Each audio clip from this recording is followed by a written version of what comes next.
Today I'm unpacking one of my favorite romantic dramedies ever, Love Jones, or should I say Anxious Attachment Jones, because seriously, that was not love, at least not in the beginning. So the film starts on photographer and poetry lover Nina Mosley. She's fresh off a breakup from her fiance Darnell Wilkes and relocates to Chicago. Nina's homegirl Josie helps her get situated in the new city and takes her to a vibin' ass poetry night where writer-poet Darius Lovehall and his crew are also kicking it. So Nina and Darius initially meet at the bar of poetry night. He sees her and likes what he sees. She sees him and feels the same. They have a cute, awkward moment and exchange names. Then Darius, aka Brother to the Night, performs a sexy ass poem dedicated to Nina. When he gets off stage, Nina appeared to be very irritated, probably because that poem made her want to fuck. I know it made me want to fuck. So outside, Nina kind of checks Darius in front of his friends. She lets him know that there's more to talk about than just sex by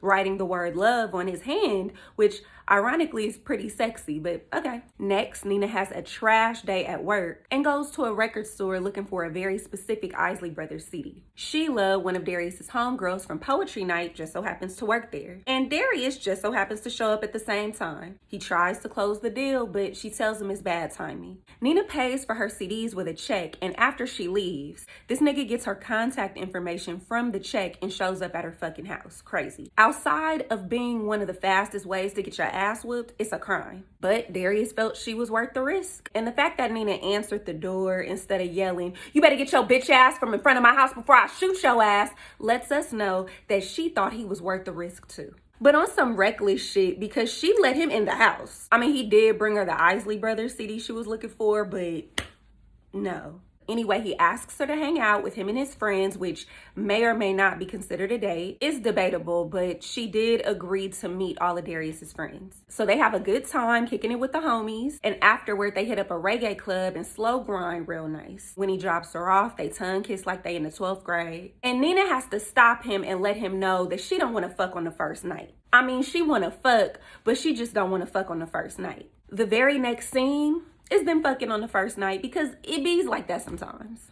Side note, Love Jones has some of the best sex scenes. They're classy, they're sexy, and they're set to Maxwell. Just a whole ass vibe. Anyway, the next morning, Darius makes Nina cheese omelets and tells her that he really, really likes her. Later, Nina tells her homegirl about how Darius's dick called out to her by name on some, Nina.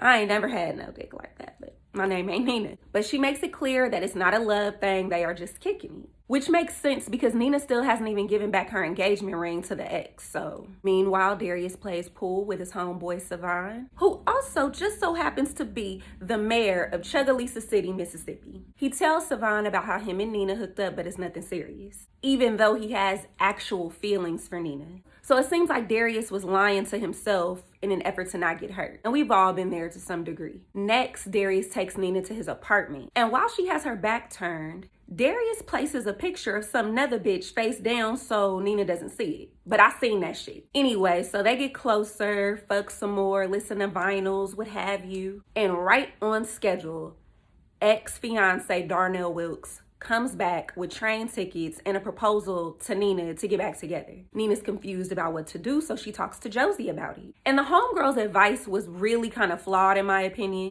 because she told Nina to tell Darius that she was going, and if he snaps, then don't go.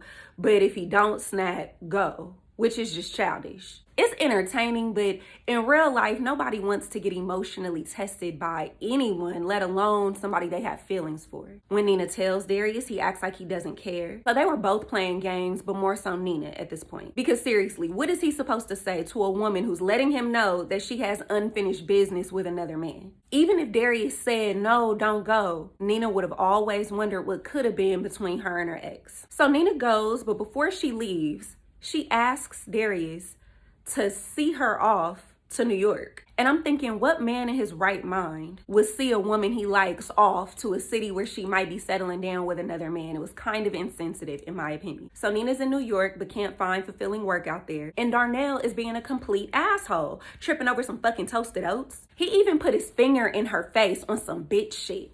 That's why Tupac shot his ass. I'm sorry, but I never liked Darnell. He cheated on Maya with Laura Winslow. I don't give a fuck if it was season 2. I never forgot that shit. Meanwhile, Darius pretends that he's not hurt and he finds a placeholder named Lisa, which he had every right to do. It might not be the healthiest thing to do, but fucking around with other people is a popular coping mechanism. Next, Nina drops Darnell and heads back to Chicago. When she gets home, she sees Darius out with Lisa and feels that shit. Hell, I felt that shit. And what happens next is incredibly unfortunate and fucked up. So Bill Bellamy is one of Darius's friends, quote unquote, but he got thick hater energy. He had been hating on Darius's poetry since the beginning of the movie and everything. And now that Nina's back, Bill Bellamy shoots his shot at her, knowing how Darius feels about her. And for some messy ass reason, Nina goes out with him knowing that's Darius's friend. Did she have a right to go out with him? Yes. Is it wise? No. Especially since it wasn't coming from an authentic place. It was coming from a vengeful place. Probably. So Darius finds out about Nina and Bill Bellamy kicking it and tries to play it cool, but he's pissed. Later on, Darius's crew throws a house party. At the same time, Savon is having problems with his wife. And he makes a good point about how love isn't just a feeling. How we have to be intentional with love if we want to stay in love. Next, Bill Bellamy shows up to the crew party with Nina as his date, and it's awkward. It was clear that she didn't know where he was taking her, so she's mad and feels like a pawn. Then Darius comes downstairs and sees Bill Bellamy and Nina together. Now it's twice as awkward. Nina demands Bill Bellamy take her home right then, but his bitch ass makes her walk home at night in Chicago. Darius ends up walking with her, and they talk about how fucked up she was for going out with his friend. Her response was something like, well, you was fucking some new bitch, so I felt like I could do whatever too. Darius didn't realize that Nina knew about Lisa, so they both temporarily squashed the Bill Bellamy beef, even though Nina was wild as fuck for that. Next, they go to a cool-ass Chicago stepper set and have the perfect night. They begin dating properly and are now in a real relationship. But one night, while Nina's over there, Lisa calls Darius at like 5 a.m. And she probably wanted to know why he ghosted her, because he probably ghosted her. Or maybe he was still fucking her. I mean, we don't know. We weren't there. Either way, Darius starts acting real shifty. And now there's trust issues on both sides. They get into it about Bill Bellamy, Lisa. Then Darius brings up Nina going to New York when they first hooked up, just showing that he never really got over that. And it's a wrap. They realize that even though they love each other, there's no real trust or security in the relationship, and they break up. Another side note, for a while, it was real triggering for me to watch Love Jones because of this part. Yeah, I'd have fucking lost it. Thank God for therapy, right?